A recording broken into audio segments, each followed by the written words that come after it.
doorbell camera captures the terrifying moment when a woman's ex-boyfriend is shot and killed by her father.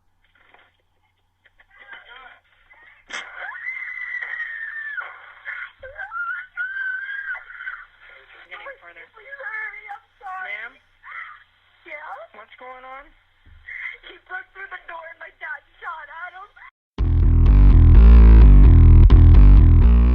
So I was just scrolling through the internet and, just checking on Twitter and what's trending, what's been happening out there. And I came across this story and just read what people were writing. There was a video done by Law and Crime on YouTube, and I'm just going to check it out. And this is wild. Basically a guy who used to date a girl I think he said 3-4 years ago, started to, I guess, lose his mind again a bit and started following them around. He was harassing her, was calling her and texting her for weeks on end with no response. Trying to get her on social media and making different accounts to contact her on social media, and just a really wild story. And, with the gun control debates going on right now, I think that this, from the sounds of it, this is a story as to why these gun control laws are pretty stupid.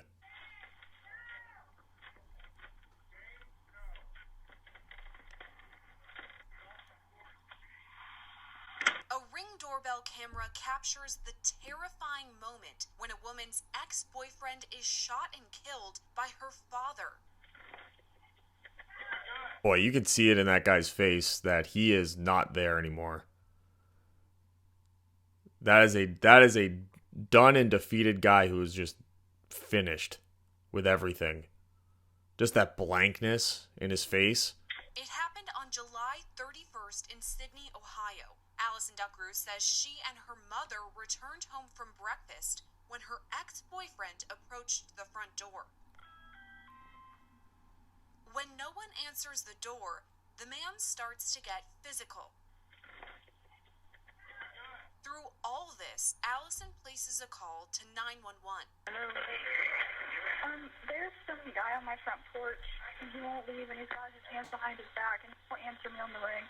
Okay. But he left me a voicemail on my phone last. Damn. That guy, he messed that door up. He's not even that big of a guy, and you saw the whole lock and knocked off the entire thing. Holy crap. He doesn't look like that big of a guy. He put his all into that. It didn't look like he was even trying that hard to even break in the door. He was just, he's leaning on it and he's hitting it. It doesn't look like he's putting that much force behind it. He was able to do that much damage to the door. Holy crap. There must be a part where he really goes off on it and probably kicks it or something. I don't know. That voicemail came from 22-year-old James Rayl, who Allison says she dated several years ago. Hi, Allie. It's James. I just wanted to reach out to you because I just wanted to see how you're doing. It's been a while since I've talked to you, and I feel like it. I don't know what I feel. I do know that I do want to talk to you, though. I do. It'd be nice. It'd be sweet. That's crazy. That is wow. This is usually the time, I guess, where I'm supposed to be like, guys, don't do that. Don't leave creepy voicemails. But I think that somebody that would harass someone to that level and then leave that voicemail, it's kind of like if you want to reach out once after a couple of years, I guess depending on how it ends or whatever.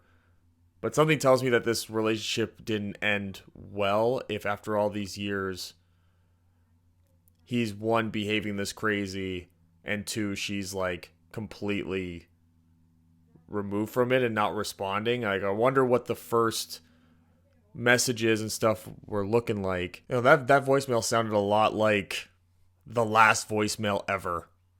I mean, it probably was, ironically, but you know what I mean. Like, that's... But there's no way this was a healthy relationship before any of this happened. There's got to be more to this story. I wonder what the initial reach out looked like.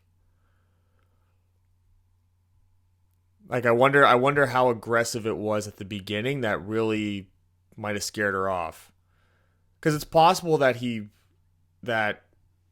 if he just said one thing and then days go by and didn't get anything, that's one thing.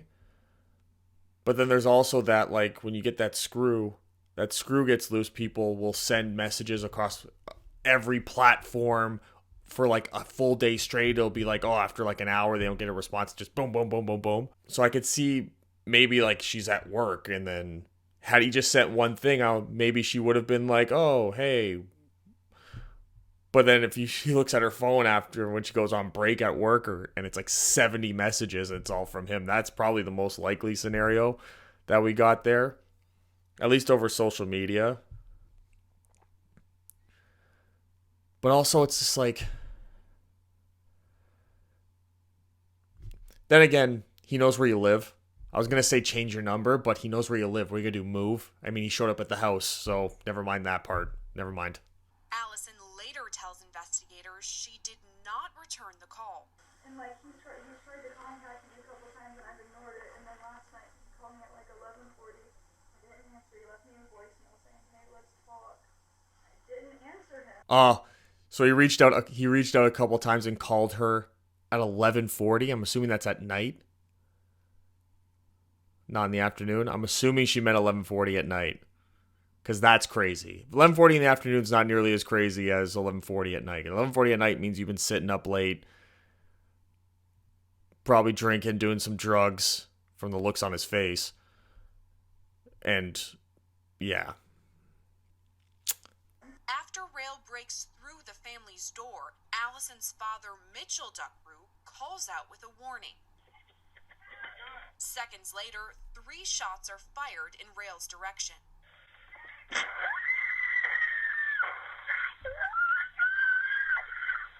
Getting further. Please hurry, I'm sorry. Ma'am, Yeah? what's going on? He broke through the door and my dad shot at him. Ring footage shows Rayl falling to the ground before dragging himself toward the family's garage. Okay, yeah, he did put his all into that. Holy crap. Holy crap. That guy was just determined to get in that house. Soon after, several neighbors approached the scene. He was trying to break in and get to our daughter. Okay, well, he's not moving. He'll have a gun. He broke our door in. Did you shoot him? Yes. Okay. Call 911. I shouldn't be laughing at the neighbor's reaction, but he's like, did you shoot him? Oh shit. Okay. Yep. Oh yeah. Oh god damn. Yo, at the end of the day, you play stupid games, you win stupid prizes. There's absolutely nothing wrong with what that dad did. At all. Nothing wrong with it. That's dad of the year in the state of Ohio, if you ask me. We're on the phone with him right now. Meanwhile, Allison remains on the line with 911 and can be heard comforting her father. Dad, you're the best dad ever. You just saved my life. I know I got Fort Laramie. It's gonna be Fort Laramie. No, you saved my life, Dad. Do what? As the Duckrew family stays inside the home, neighbors outside monitor the situation. Dude, I don't... You better hurry up and get an ambulance down here. Oh, my gosh. Hey, did you already tell them, Alan? Yeah, did you tell him he's shot? He's dead. He's shot? He's gone. Several minutes after gunshots rang out, officers arrived to the scene. Where's the guy with the gun? The guy's dead. Right here. Where's the guy with the gun? Inside the house. He's the homeowner. The guy tried to break in the house. Okay. And the guy was just basically protecting himself. We're right here. Was he following all 3 of you or just you? Just you 2? And you were already home? Yeah, we just came back from breakfast. Allison tells officers she had no communication with Rayl for several years until he called her out of the blue. How are we supposed to know what's up? I should have known he was going to do something. Shout out to the neighbors for telling the cops immediately. Nope, complete defense. He broke in their door, shot him in self-defense. Good job for the neighbors. Shout out to those neighbors, even though they had a pretty hilarious reaction to that. And the daughter on the recording saying their dad saved her life. I mean, yeah, that could have gone very differently if the dad's not home. Because they're literally on the phone with the police, and he breaks in to the house while they're still on the phone with the police, and the police haven't shown up yet. So that's what they talk about when seconds matter, police are minutes away type of a deal. And people want to remove the right for people to buy guns. Period. They're like, oh, no guns at all. Like, there's people that are like that. And what do you do in this scenario?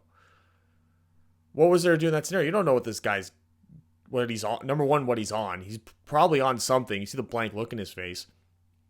Could be on something, which would make him very difficult to fight in hand-to-hand combat. But apparently, people said this about Kyle Rittenhouse. Oh, if you needed a gun like a pussy, you couldn't just fight him like a man with your hands. I mean, if he's on something or if he just doesn't give a shit, it's really hard to beat the shit out of somebody who doesn't care anymore. No, the pain is what they want. The pain is what they're feeling. So what are you going to inflict on them that they're not already inflicting on themselves type of a deal? Oh God, the family of the boyfriend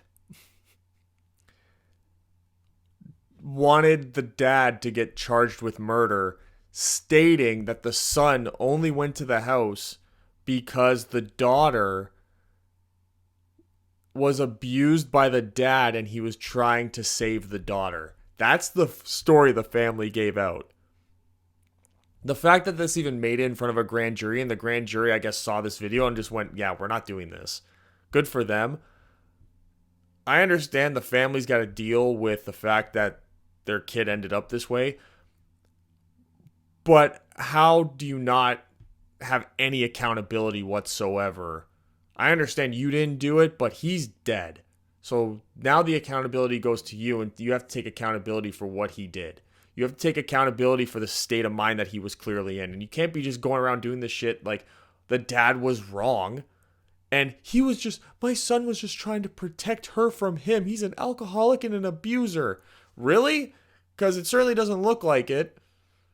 It certainly doesn't come across that way. It kind of looks like he just randomly showed up after a few years and was trying to do something crazy. Who knows what his goal was here? Generally, the goal when these things happen is some sort of homicide, suicide type of a deal. That's generally what the goal is when you see stuff like this. That's generally what the person's trying to do. You also see a lot of this where it becomes, self-deletion by cop type of a thing where they pretend to have a weapon or they do something that creates the environment and the perception that something extremely drastically violent is about to happen, which gives the police no other choice but to use lethal force. And one of those things was clearly this guy's goal, and I don't know what happened to him.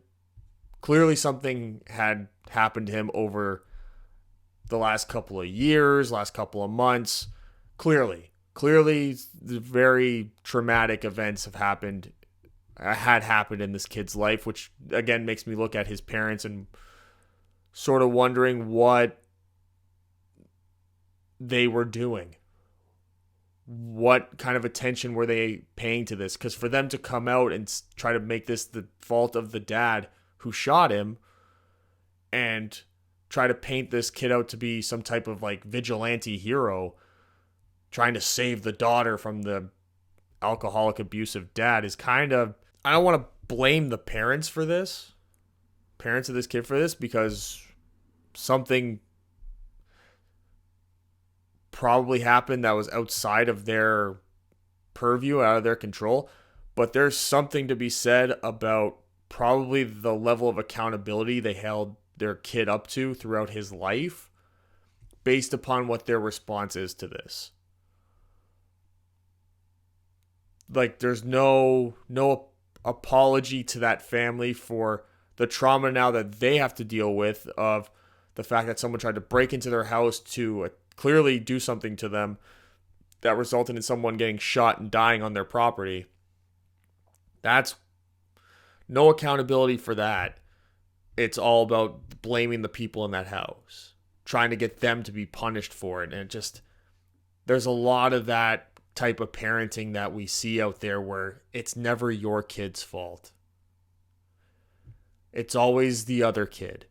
It's always the teachers. It's always the other parents. They're just picking on them. You know, my kid's perfect. My kid's the best. Oh, it's the bullies. Oh, it's the, you know, it's a shame that it came to this. But if this didn't happen,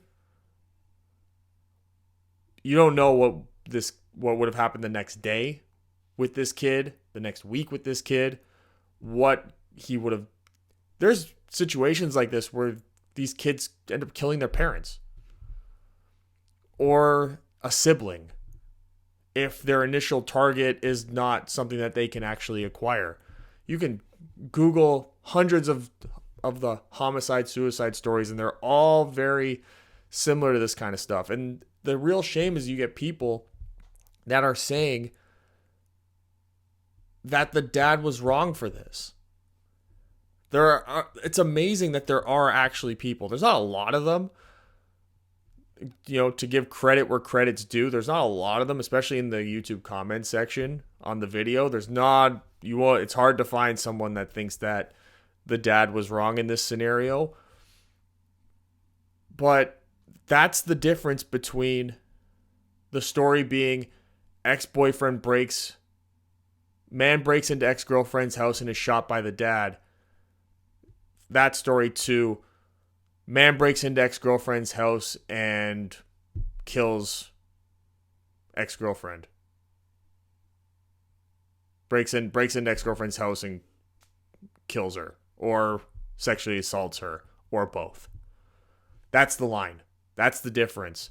And I will take the guy being allowed to have the gun and being able to fire it on somebody and the laws being in place to protect that right than doing what we're seeing people like Beto O'Rourke and even Justin Trudeau, who specifically says in Canada, you are not allowed to use a gun in self-defense in Canada.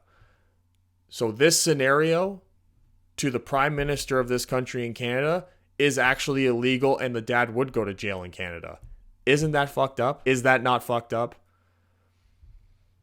And you guys can get a better look at that video where he talks about it not being a right in a video that'll pop up on one side of my head, and then the other one will be an algorithm video that YouTube thinks you'll enjoy.